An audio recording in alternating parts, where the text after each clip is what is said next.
دونوں کو عمل نہ کیا جائے، 3 جگہ پر ہے، تو اللہ تعالیٰ اس کی پہلی بھی قبول نہیں کرے گا۔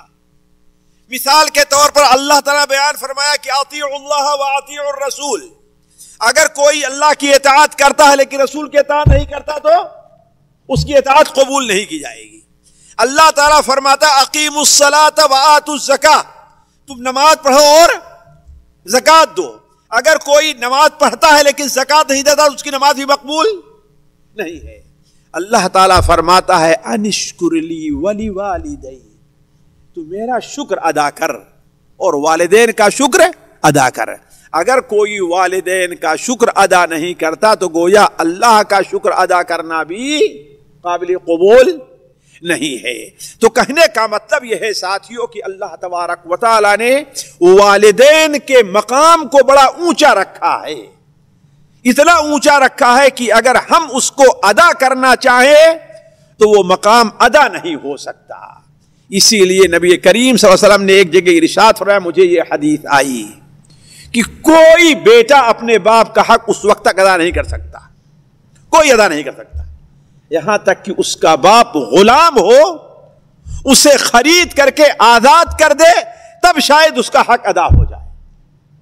اور یہ نہیں بھولنا چاہیے کہ والدہ کا حق والد کے حق سے بہت بڑا ہے۔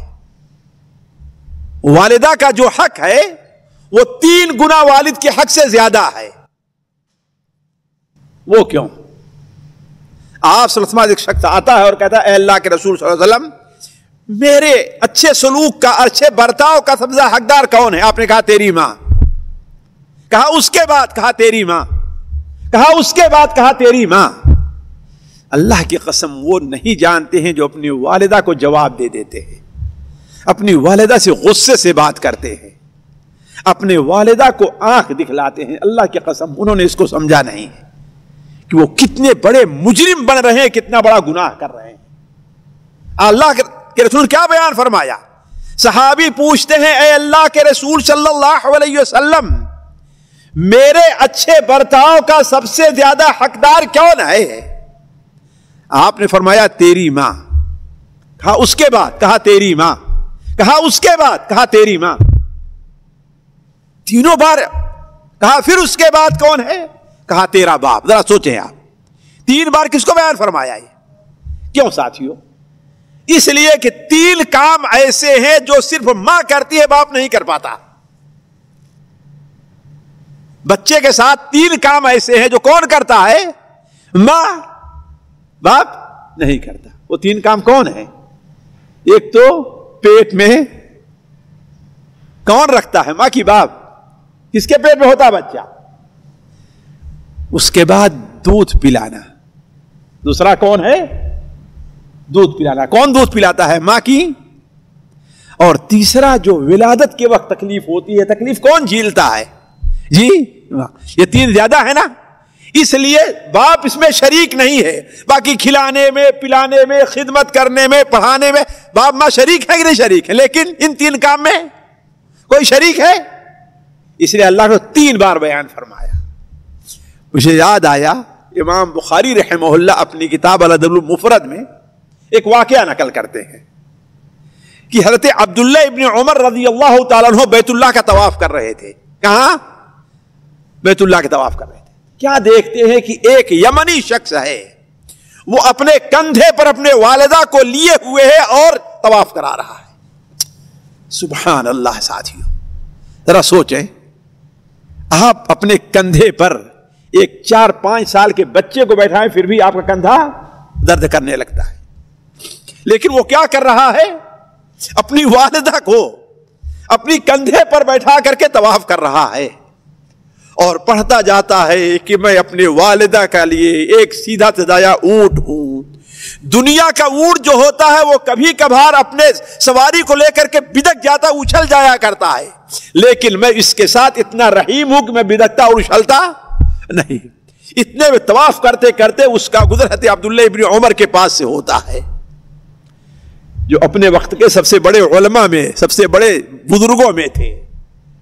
کہا کہ اے ابو عبد الرحمن، کیا ہم نے اپنی والدہ کا حق ادا کر دیا؟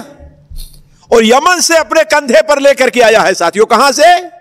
سینکڑوں کلومیٹر, 1-2 کلومیٹر نہیں, کہاں سے؟ آج بعض لوگوں کو دیکھا ہوگا لیکن اپنے شہر اپنے ملک سے کس پر آئی؟ سواری پر آئی ہے اس کی ماں, لیکن وہ کہاں سے لے کر کے آیا ہے؟ یمن سے لے کر کے آیا. کہاں؟ مکے تک پورا لے کر کے آیا, اور پھر کیا ہے اسی پر طواف کر رہا ہے. تو کہتا ہے کہ اے ابو عبد الرحمن, کیا ہم نے اب تو اپنی ماں کا حق ادا کر دیا ہے؟ حضرت عبداللہ ابن عمر نے کہا کہ نہیں, ابھی تو تیری پیدائش کے وقت اس کی جو ایک چیخ نکلتی تھی, جو اس کی ایک چیخ نکلی تھی, تو اس کا بھی حق ادا نہیں کر پایا, جائے کہ اس کا پورا حق ادا کر دے. تو والدین کا مقام ساتھیوں یہ ہے کہ ان کا حق اس دنیا میں ادا ہونا کیا ہے؟ مشکل ہے.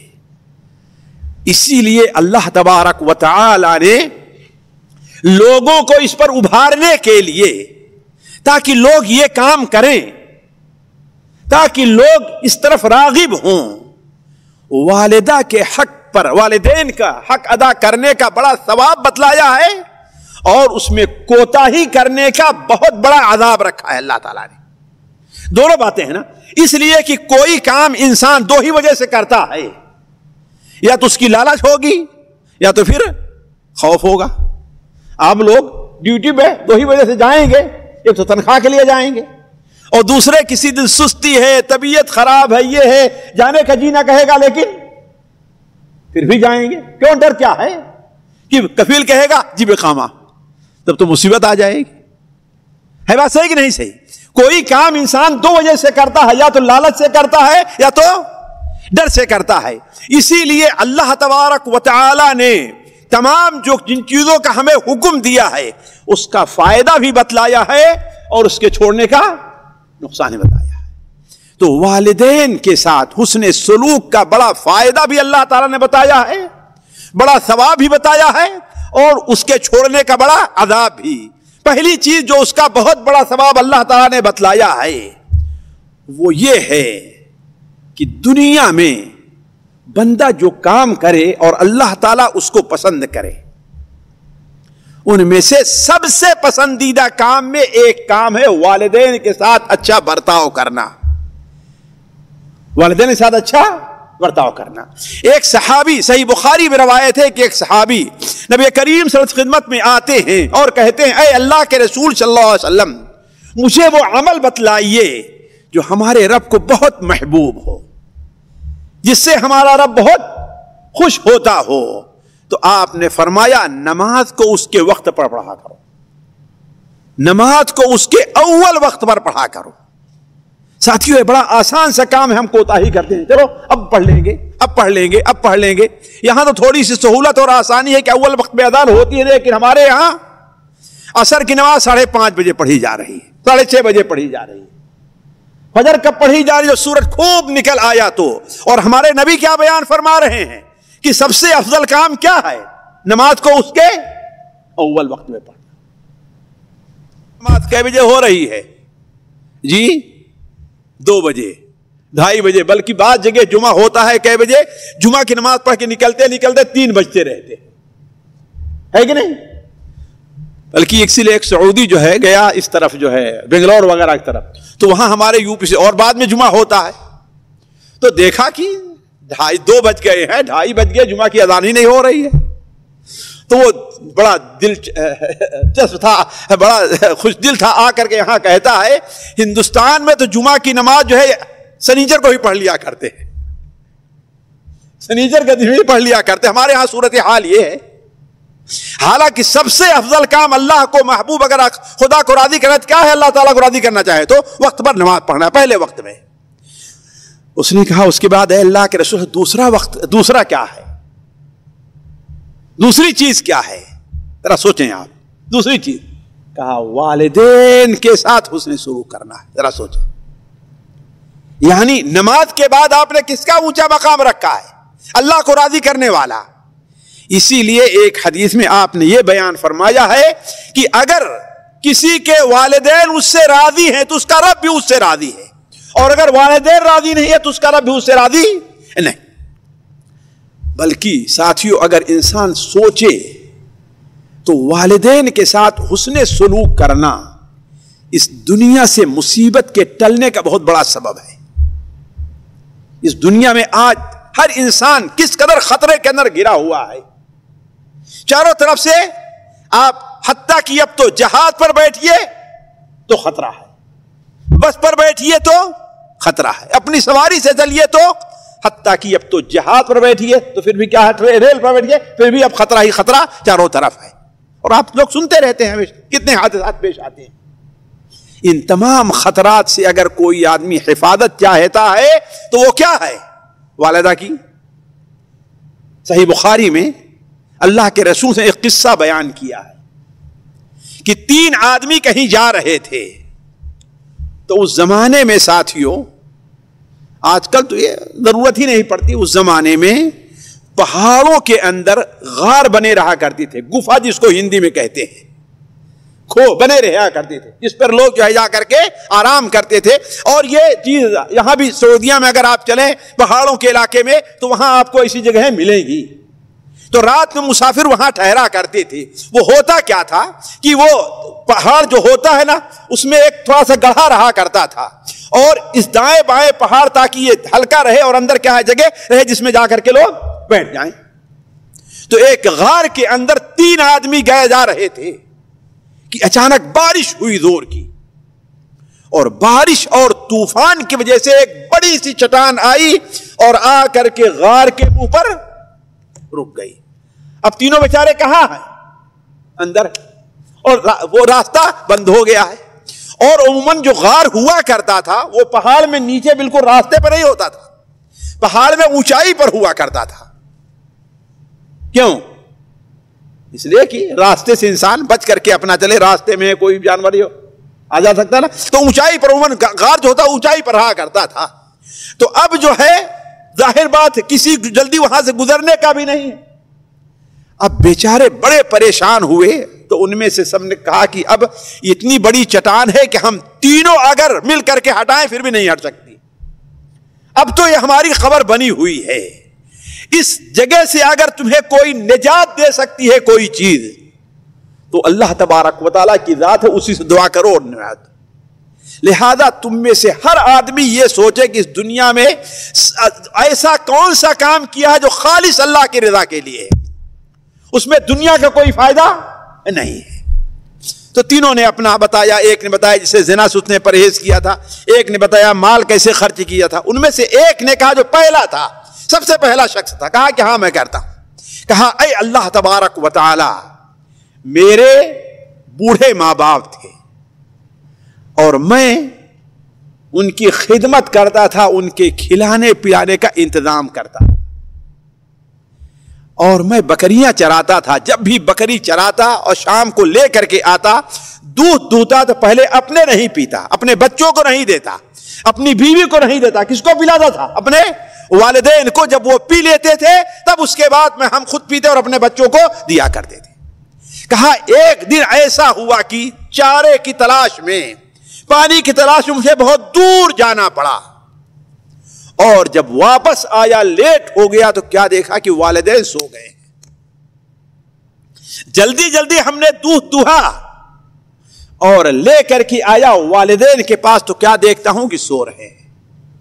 ہمارے بچے بھوکے ہیں, پیاسے ہیں, وہ میرے پیر کے پاس بیٹھے رو رہے ہیں, دودھ مانگ رہے ہیں. لیکن ہم نے اے اللہ تعالیٰ تیری رضا کے لیے مناسب یہ نہیں سمجھا کہ اپنے والدین سے پہلے اپنے بچوں کو پلاؤں. یہاں تک کہ ان کے سر کے پاس دودھ کا پیالہ لے کر کھڑے کھڑے صبح ہو گئی ہے. کتنا ساتھیوں؟ 1-2 گھنٹہ میں صبح ہو گئی ہے. صبح کو جب بیدار ہوئے اور انہوں نے دودھ پیا, پھر اس کے بعد ہم نے اپنے بیوی بچوں کو دودھ پلایا ہے. اے اللہ تعالیٰ, اگر یہ کام ہم نے صرف تیری رضا کے لیے کیا ہے, تجھے خوش کرنے کے لیے کیا ہے, تو ہم جس مصیبت میں ہیں اس مصیبت سے ہمیں نجات دے دے. کہا یہ دعا کرنا تھا کہ چٹان کھسک گئی. لیکن پوری نہیں کھینچتی، اس لیے دو آدمی اور ہے نا وہ بھی دعا کریں. لیکن بتانا یہ ہے کہ اللہ تبارک و تعالی نے اس شخص کو جو کہ اللہ تبارک و تعالی کے لیے اپنے والدین خدمت کیا تھا، دنیا کی مصیبت کیسے اللہ تعالی نے اس کے اوپر ٹال دی. آج ہم اگر اس کی قدر کریں تو اللہ تبارک و تعالی ہمیں بھی اس کا فائدہ دے سکتا ہے. اسی طریقے سے اللہ کے رسول صلی اللہ علیہ وسلم نے ایک چیز اور بتائی ہے. آج کتنے لوگ پریشان ہیں، بیماری سے پریشان ہیں، روزی میں تنگی سے پریشان ہیں، اور جو اس کا نسخہ اللہ تعالیٰ بتایا ہو اس کو کرنے کے لیے تیار نہیں ہوتے.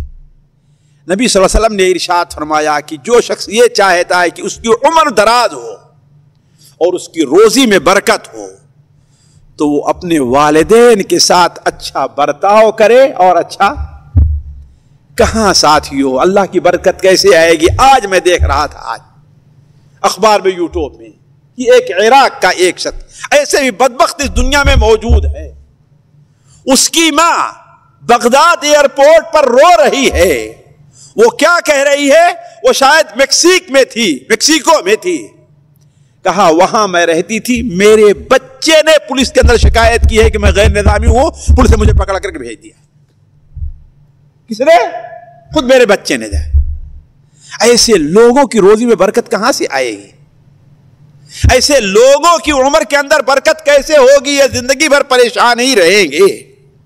اور آپ جانتے ہیں کہ اللہ تعالیٰ نے جہاں والد کو جنت کا دروازہ قرار دیا ہے وہیں والدہ کے پیر کے پاس جنت قرار دیا. بلکہ ہمارے یہاں کہتے ہیں قدموں کے نیچے ہے نا، لیکن حدیث میں قدموں کے نیچے نہیں، کیا قدموں کے پاس ہے. قدموں کے یعنی والد جنت کا اگر دروازہ ہے تو والدہ کون ہے؟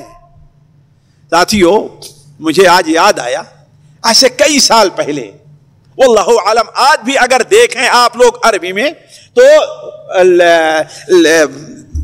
وہ جو پرانی جو اخبارات ہیں ان میں یہ چیز پائی جائے گی کہ یہاں سے اسیاح تقریباً 150 یا 200 کلومیٹر ہوگا.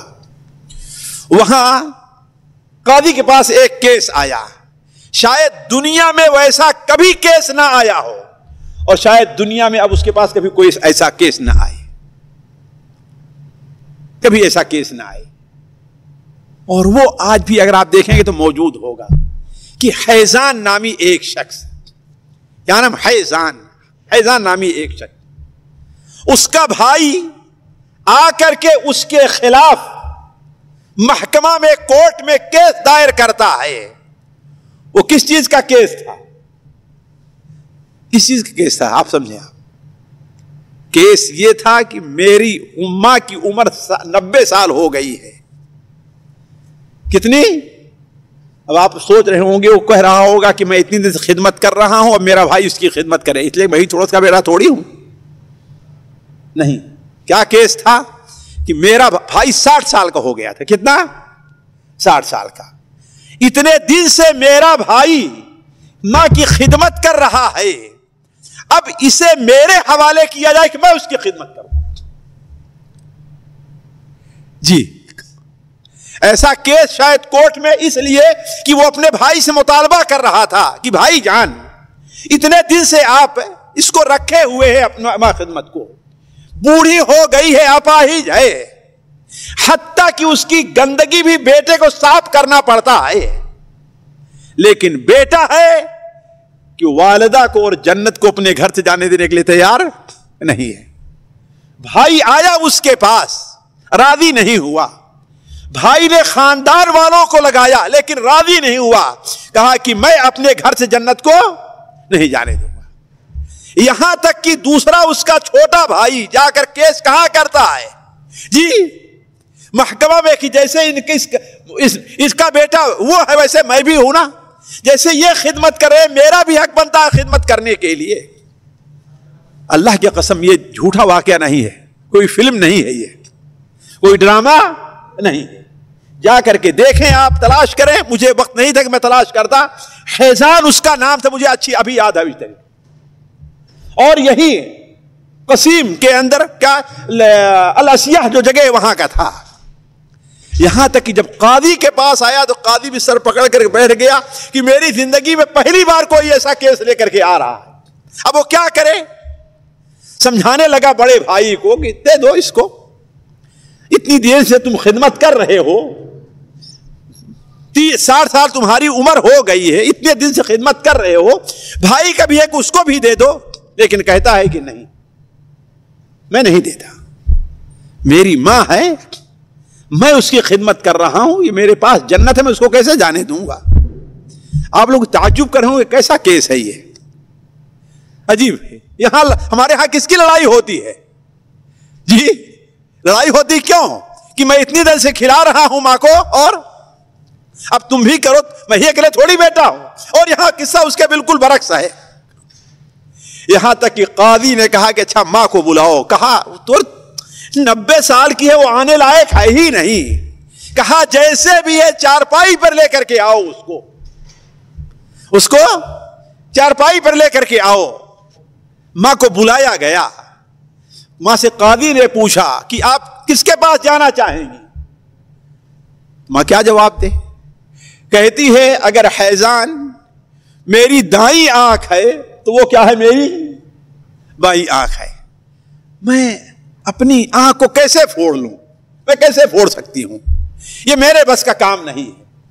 قاضی نے پھر سمجھایا بڑے بھائی کو، دے دو چھوٹے بھائی کو، وہ خدمت کرے، اس لیے کہ اس کے ساتھ اس کے بچے ہیں، اس کی بیوی ہے، سب خدمت کے لیے تیار ہے، وہ بھی اس کی خدمت کر لے۔ لیکن بھائی راضی نہیں ہوا، تو قاضی نے کہا بھائی تب تو میں فیصلہ کروں گا، میرے پاس کیس آیا، فیصلہ کرنا ہی ہے۔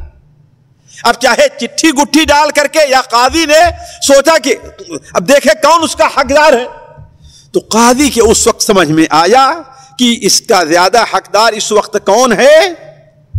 چھوٹا بھائی ہے، اس لیے کہ بڑا بھائی اتنے دن سے خدمت کر رہا ہے۔ تو اس نے کہا بھائی جب آپ کا فیصلہ ہوگا تو ماننا ہی پڑے، کیا کریں گے فیصلہ؟ کہا کہ میں فیصلہ کرتا ہوں کہ اب اپنی ماں کو تم اس کے حوالے کر دو۔ ساتھیوں اس وقت اخبار میں تھا کہ بڑا بھائی وہی محکمہ میں بیٹھ کر کے اس قدر رویا ہے، اس قدر رویا ہے کہ لوگوں کو اس کے اوپر رحم آنے لگا ہے، اس کی داڑھی تر ہو گئی روتے روتے روتے۔ کیوں؟ یہ سوچ کر کے کہ جو جنت میرے پاس تھی وہ چلی جا رہی۔ تو اللہ تبارک و تعالی نے والدین کو وہ مقام رکھا ہے کہ والد کو اگر اللہ تبارک و تعالی نے جنت کا دروازہ بنایا ہے تو والدہ کو کیا کیا ہے کہ جنت اس کے قدموں کے پاس ہے۔ اسی لیے ایک صحابی ہیں معاویہ جاہمہ رضی اللہ تعالی عنہ، ان کے بیٹے معاویہ بیان کرتے ہیں کہ میرے والد جب نبی کریم صلی اللہ علیہ وسلم کے پاس گئے تو کہا کہ اے اللہ کے رسول صلی اللہ علیہ وسلم، میں جہاد پر جانا چاہتا ہوں اور آپ سے مشورہ لینے آیا ہوں، میں جہاد پر جانا چاہتا ہوں اور آپ سے مشورہ لینے آیا ہوں۔ آپ صلی اللہ علیہ وسلم نے فرمایا کیا تمہاری ماں زندہ ہے؟ کہا ماں تو زندہ ہے۔ آپ نے فرمایا فَلْزَمْهَا فَإِنَّ جَنَّةَ عِنْدَ رِجْلَيْهَا، جاؤ اس کی خدمت کرو، اس کے ساتھ رہو، اس لیے کہ اللہ تبارک و تعالی نے جنت کو اس کے قدموں کے نیچے رکھا ہے۔ تو ساتھیو خیر، اگر ہم اس طرف جاتے ہیں کہ والدین کی خدمت کرنے کا کتنا فائدہ اور اللہ نے کتنی برکت رکھی ہے تو بڑا موضوع ہے۔ اب آتے ہیں چند باتیں کہ اگر والدین کی کوئی آدمی خدمت نہیں کرتا، ان کو تنگ کرتا ہے تو اللہ نے اس کا کتنا بڑا گناہ رکھا ہے۔ پہلی چیز ساتھیو، والدین کے ساتھ بدسلوکی کو اللہ نے اکبر الکبائر، جیسے گناہ دو قسم کے ہیں، ایک گناہ صغیرہ ہے، ایک گناہ کبیرہ ہے۔ ایک گناہ صغیرہ ہے اور ایک گناہ کبیرہ ہے۔ گناہ صغیرہ کو یہ ہے کہ انسان نماز پڑھ لے، روزہ رکھ لے، حق بول دے تو اللہ تعالیٰ اس کے گناہوں کو کفارہ کر دیتا ہے۔ رمضان کا روزہ گناہوں کا کفارہ ہو جائے، ہے نا۔ اور کبیرہ گناہ کے لیے انسان ضروری ہے کہ توبہ کرے۔ انسان کیا کرے؟ بغیر توبہ کے کبیرہ گناہ معاف نہیں ہوتے ہیں۔ تو اللہ تعالیٰ نے والدین کی نافرمانی کو وہ گناہ رکھا ہے کہ اسے اکبر الکبائر یعنی سب سے بڑے کبیرہ میں شمار کیا ہے۔ اگر کوئی چاہتا ہے کہ اس سے بڑا گناہ ہو گیا، اس کی معافی ہو، تو والدین کی خدمت کرنی اس کو ہوگی۔ چنانچہ صحیح بخاری میں ہے کہ اللہ کے رسول صلی اللہ علیہ وسلم صحابہ کرام میں بیٹھے ہوئے تھے، آپ صلی اللہ علیہ وسلم صحابہ کرام سے فرمایا الا انبئکم باکبر الکبائر، اے میرے صحابیوں کیا میں، اعوذ باللہ، تو آپ صلی اللہ علیہ وسلم نے کہا کہ کیا تم جانتے ہو کہ اکبر الکبائر یعنی بڑے بڑے جو گناہ ہیں وہ کون سے ہیں؟ صحابہ نے کہا کہ ضرور بتلائیے۔ آپ نے فرمایا سب سے بڑا گناہ اللہ کے ساتھ شرک کرنا ہے۔ کیا؟ اللہ کے ساتھ یعنی اللہ تعالیٰ کی جو سجدہ کرے دوسرے کو بھی سجدہ کرے، جیسے اللہ تعالیٰ سے دعا مانگے دوسرے سے بھی دعا مانگے، ہے کہ نہیں؟ جیسے اللہ کے گھر کا طواف کرے دوسری کی قبر کا بھی طواف کرے، جیسے اللہ تبارک و تعالیٰ قربانی کیے رہے دوسرے کے لیے بھی جانور ذبح کرے، یہ سارے کیا ہے؟ اکبر الکبائر ہے۔ جیسے شراب پینا ہے، زنا کرنا ہے نا، ان میں سب سے بڑا کیا ہے؟ اللہ کے ساتھ شرک کرنا ہے۔ صحابہ سے پوچھا اس کے بعد؟ کہا اس کے بعد اپنے والدین کی نافرمانی کرنا ہے، اپنے والدین کے ساتھ بدسلوکی کرنا ہے۔ ذرا سوچیں، یعنی گویا کہ شراب پینے سے بڑا گناہ کیا ہے؟ والدین کے ساتھ۔ زنا کرنے سے بڑا گناہ کون سا ہے؟ والدہ کے ساتھ نافرمانی کرنا۔ چوری کرنے سے بڑا گناہ کیا ہے؟ والدہ کے ساتھ نافرمانی کرنا۔ آپ نے کیا فرمایا؟ الا انبئکم باکبر الکبائر، جو سب سے بڑے بڑے گناہ ہیں ان کے بارے میں تمہیں نہ بتلاؤں میں؟ صحابہ نے کہا ضرور بتلائیے۔ آپ نے فرمایا پہلی چیز کیا ہے؟ اللہ کے ساتھ شرک کرنا، اور دوسری چیز کیا ہے؟ والدین کی نافرمانی کرنا، اور تیسری چیز آپ نے بیان فرمایا جھوٹی گواہی دینا یا جھوٹ بولنا۔ آپ ایسے ٹیک لگا کے بیٹھے ہوئے تھے، سیدھے کھڑے ہو گئے۔ اور ساتھیوں سب سے بڑا نقصان والدین کے ساتھ ناسلوکی کا ہے۔ سب سے بڑا نقصان یہ ہے کہ قیامت کے دن جب اللہ تعالیٰ کے سامنے حاضری ہوگی تو اللہ تبارک و تعالی ایسے لوگوں کی طرف نظر رحمت سے دیکھے گا بھی نہیں۔ ذرا سوچیں قیامت کا معاملہ کس قدر خوفناک ہے کہ وہاں اس دنیا میں سب سے زیادہ محبت جو ہوتی ہے وہ میاں بیوی کے درمیان ہوتی ہے۔ انسان دنیا میں جتنا اپنی بیوی سے محبت کرتا ہے اتنا اپنی ماں سے محبت، صحیح ہے کہ غلط ہے؟ جی مولوی صاحب جی، کوئی بھی آدمی الا ماشاء اللہ ہو کہ ماں کے لیے بیوی نہیں چھوڑتا، لیکن بیوی کے لیے ہے کہ نہیں ہے؟ کوئی آدمی اتنا اہتمام یہاں اپنی ماں کو بلانے کا نہیں کرے گا جتنا اپنی بیوی کو، ہے کہ نہیں؟ تو حقیقت یہ ہے کہ انسان اس دنیا میں سزا محبت کتنا اپنے بیوی بچوں سے کرتا ہے، اور وہ بھی قیامت کے دن اس کے دشمن بن جائیں گے، اس کے بیوی بچے بھی۔ قیامت کے دن اگر کسی انسان کے کام کوئی چیز آنے والی ہے تو اللہ تبارک و تعالیٰ کی طاعت اور فرما برداری۔ تو جو لوگ اللہ تعالیٰ کے نزدیک اس دن سب سے برے ہوں گے کہ اللہ ان کی طرف دیکھے گا بھی نہیں، ان میں سے ایک کیا ہے؟ والدین کا نافرمان ہے۔ نبی کریم صلی اللہ علیہ وسلم نے ارشاد فرمایا ثلاثۃ لا ينظر اللہ الیہم یوم القیامہ، تین قسم کے لوگ وہ ہیں کہ اللہ تعالیٰ ان کی طرف قیامت کے دن نظر رحمت سے دیکھے گا نہیں۔ پہلا کون ہے؟ العاق لوالد، جو اپنی والدین کا نافرمان ہے، پہلا وہ شخص ہے۔ یہ والدین کا نافرمان ہے تو اس کا کیا حال ہوگا؟ جو والدین کو تکلیف دیتا ہوگا، مارتا ہوگا، اذیت پہنچاتا ہوگا، اس کا کیا حال ہوگا؟ اسی طریقے سے اللہ تعالیٰ نے والدین کے نافرمان پر جنت کو حرام قرار دیا ہے کہ وہ جنت میں نہیں جائے گا جب تک والدین کا نافرمان ہے۔ جب جنت کس کے پیر کے پاس ہے؟ والدہ کے پیر۔ اب تو اس کی نافرمانی کر کے اس سے دور ہو گیا، تجھے کہاں جنت ملنے والی ہے؟ اور والد جنت کا جب دروازہ ہے، جب تو نافرمانی کر رہا دروازہ کھلے گا کیسے؟ اسی لیے نبی کریم صلی اللہ علیہ وسلم نے ارشاد فرمایا ثلاث حرم اللہ علیہم الجنہ، تین قسم کے لوگ وہ ہیں کہ اللہ نے ان کے اوپر جنت کو حرام قرار دیا۔ ان میں سے پہلا شخص کون ہے؟ والدین کا نافرمان ہے۔ اسی لیے ہمارے نبی صلی اللہ علیہ وسلم جیسا کہ صحیح مسلم وغیرہ میں ہے، ایک دن صحابہ کرام کے سامنے بیٹھے ہوئے تھے کہ آپ نے فرمایا رغم انفہ رغم انفہ رغم انفہ، وہ شخص بڑا بد نصیب ہے، وہ شخص بڑا بد نصیب ہے، وہ شخص بڑا بد نصیب ہے۔ یا اس شخص نے اپنی ناک کٹا لی، اس شخص نے اپنی ناک کٹا لی. ناک کٹانا کا معنی کیا ہوتا ہے؟ یعنی بہت رسوا ہوا، یہی تو ہے نا. اس نے اپنی ناک کٹا لی. تو عربی میں جو کہتے ہیں، ہمارے ہاں ترجمہ کرتے اس کی ناک خاک آلود ہوئی. یہ اصل لفظی ترجمہ صحیح ہے، لیکن اصطلاح کے لحاظ سے کیا ہے؟ اس نے اپنی ناک کٹا لی.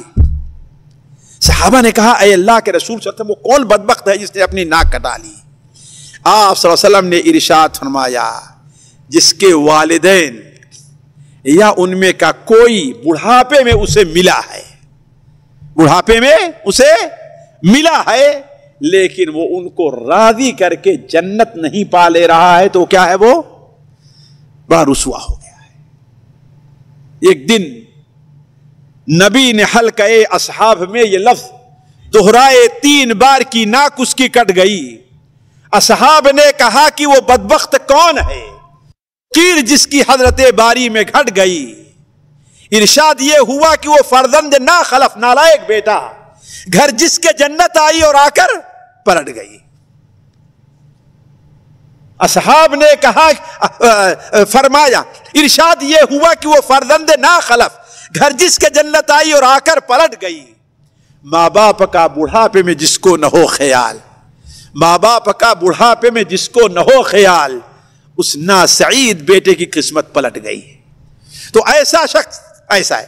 اسی طریقے سے اللہ کے رسول صلی اللہ علیہ وسلم نے نہیں، بلکہ حضرت جبرائیل نے بھی اس شخص کو ملعون قرار دیا، اللہ کی رحمت سے دور قرار دیا ہے، جو والدین کے ساتھ بدسلوکی کرتا ہے. آپ لوگ رمضان میں وہ حدیث بار بار سنتے آئے ہوں گے کہ اللہ کے رسول صاحب منبر پر جا رہے تھے، پہلی سیڑھی پر چڑھے، آپ نے کیا کہا؟ آمین. دوسری سیڑھی پر آمین. تیسری سیڑھی پر آمین. صحابہ نے کہا اے اللہ کے رسول صلی اللہ علیہ وسلم، آج آپ نے وہ کام کیا ہے کہ اس سے پہلے کبھی نہیں کرتے تھے. آپ نے فرمایا جب میں سیڑھی پہلی قدم رکھا تو جبرائیل میرے پاس آئے اور انہوں نے کہا کہ جو شخص رمضان کا مہینہ پالے اور عبادت کر کے دعا کر کے اپنی مغفرت نہ کرائے، وہ اللہ تعالیٰ کی رحمت سے دور ہوا. تو ہم نے کہا آمین. پھر دوسری سیڑھی پر ہم نے قدم رکھا تو جبرائیل نے کہا کہ اس شخص کے اوپر، وہ شخص جو اپنے والدین کو بڑھاپے میں پا لیتا ہے اور ان کی خدمت کر کے اپنی مغفرت نہیں کراتا، اس کے وہ اللہ تعالیٰ کی رحمت سے دور ہو. تو ہم نے کیا کہا؟ آمین. ذرا سوچئے، حضرت جبرائیل اور اللہ کے رسول فرشتوں میں سب سے افضل فرشتہ، وہ دعا کر رہا ہے، بد دعا کر رہا ہے، اور انسانوں میں سب سے افضل نبی، بلکہ مخلوق میں سب سے افضل نبی اس پر آمین بول رہے، تو اس شخص سے برا انسان کون ہوگا؟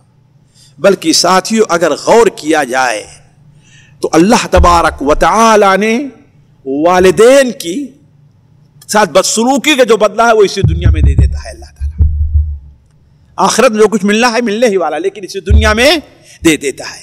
تو والدین کے ساتھ بدسلوکی جو ہے، ان کی معمولی سی حق تلفی بھی اس دنیا کے اندر بڑی مصیبت کا سبب بن سکتی ہے.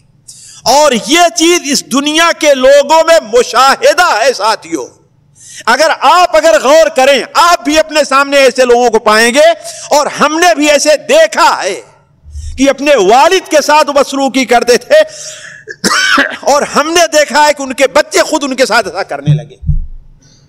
تو اس دنیا کے اندر بھی اللہ تعالیٰ اس کا بڑا برا بدلہ دیتا ہے. صحیح بخاری میں صرف ایک مثال دیتا ہوں میں. صحیح بخاری میں اللہ کے رسول صلی اللہ علیہ وسلم نے بیان فرمایا کہ 3 بچے وہ ہیں جنہوں نے ماں کی گود میں بات کی ہے، یعنی ماں کی گود میں ہے اور بات کی ہے. کبھی یہ حدیث پوری آپ کے سامنے رکھوں گا، لیکن ایک ہی ابھی جو ہے صرف جو موضوع سے متعلق وہ بات رکھتا ہوں. ان میں سے پہلا شخص کس کو بتایا آپ نے؟ کہا جریج عابد. جریج عابد. وہ جریج عابد کون ہے؟ کہا کہ یہ تجارت کرتے تھے، خرید و فروخت کرتے تھے، دھندا کرتے تھے، کبھی فائدہ کبھی نقصان، کبھی فائدہ کاروبار میں ہوتا ہے، کبھی فائدہ کبھی نقصان. تو انہوں نے سوچا کہ اس کا فائدہ کیا ہے، کوئی تجارت ایسی کیوں نہ ہم کریں جس میں ہمارا نقصان ہو ہی نہیں، فائدہ ہی فائدہ. لہذا کیا کام کیا؟ سارا اپنا سامان بیچا، اسے لے کر کے گئے جنگل میں، اپنا ایک کٹیا بنوا لیا اور اوپر رہنے لگے. اس زمانے میں کٹیا لوگ کیسے بنواتے تھے ساتھیوں، خاص طور پر عیسائی جو رہا کرتے تھے، تاکہ لوگوں سے ملاقات نہ ہو، وہ اپنا نیچے نہیں بناتے تھے، نیچے نہیں رہتے تھے، وہ کیا کرتے تھے، ایک اونچا مثلا بنائے، اتنا اونچا کہ انسان اس کے اوپر چڑھ نہ سکے، اور پھر اس کے اوپر اور اس پر چڑھنے کے لیے کوئی رسی وغیرہ استعمال کرتے تھے کہ ہمیں چڑھنا ہے تو سیڑھی لگائیں گے، رسی لیں گے اور چڑھ جانے کے بعد اس کو ہم اپنا کھینچ لیں گے تاکہ کوئی دوسرا نہ آنے پائے. ایسا یہ کیا کرتے تھے. تو وہ گئے اور ایسی ایک کٹیا بنا کر کے اوپر رہنے لگے. ایک ان کی والدہ تھی، ان کی والدہ کبھی کبھی ان کی زیارت کو جایا کرتی تھی، ان کی زیارت کو جاتی تھی. والدہ نیچے کھڑی ہوتی تھی، وہ اپنا سر نکال کر کے والدہ سے بات کرے تو والدہ واپس چلی آتی تھی. ایک دن گئے، والدہ گئیں تو اس وقت وہ نماز پڑھ رہے تھے. کیا کر رہے تھے؟ نماز پڑھ رہے تھے. والدہ نے آواز لگایا، جریج جریج میں تمہاری ماں ہوں. لیکن جریج اب کہتے ہیں کہ اے اللہ تعالیٰ میں نماز پڑھ رہا ہوں، اپنی نماز کو جاری رکھوں یا کہ والدہ کی بات کا جواب دوں. لیکن نماز پڑھتے رہ گئے. والدہ نے دیکھا کہ جریج، کہا کہ ہو سکتا ہے کوئی بات ہو، کہیں اور واپس چلی گئی.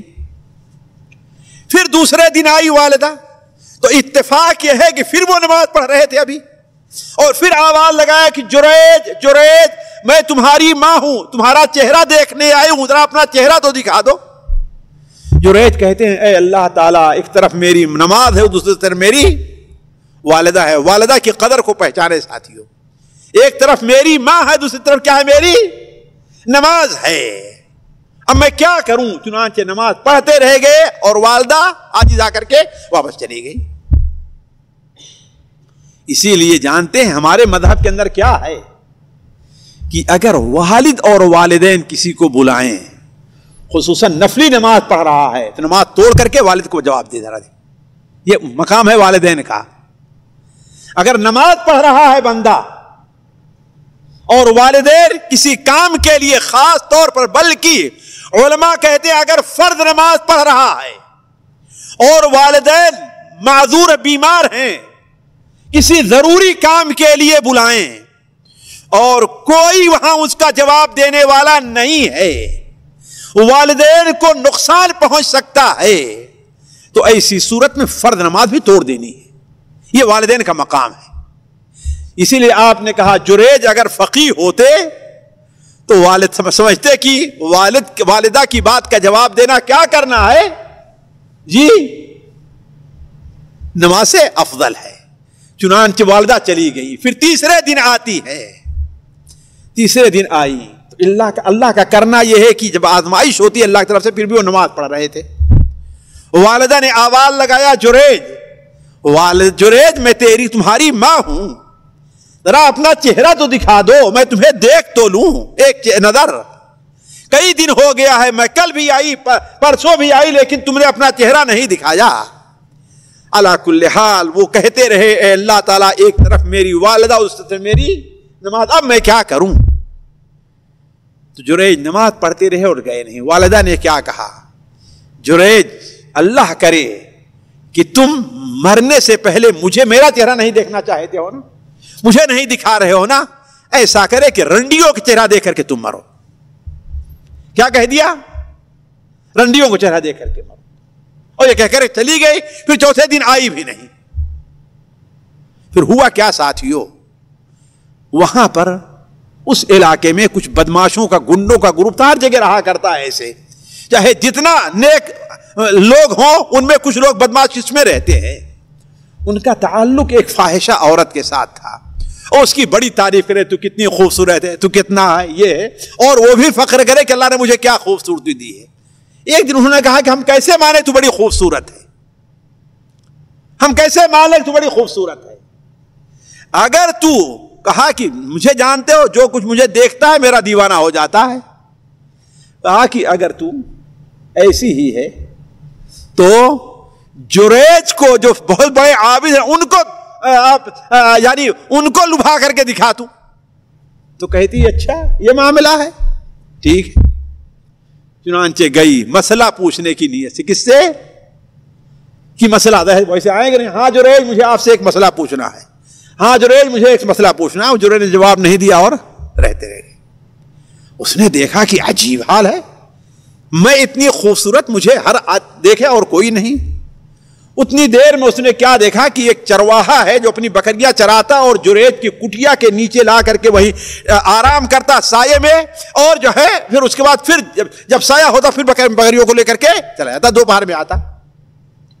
تو وہ مل گیا, وہ بھی کتنے دنوں سے دور رہا ہوگا, اس کے ساتھ زنا کیا اس نے, اور نتیجہ یہ نکلا کہ وہ حاملہ ہو گئی. اب جب حاملہ ہو گئی تو دھیرے دھیرے جب حمل ظاہر ہوا تو معاشرے میں شور ہونے لگا.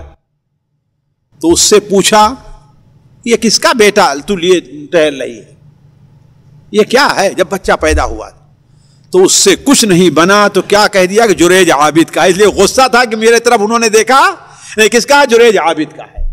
اب لوگ وہاں سے آئے, فاوڑا کلہاڑی لے کر کے اور اس کو ڈھانا شروع کر دیا. کس کو؟ ان کے کٹیا کو. وہ سر نکالتے, بھائی کیا معاملہ ہے؟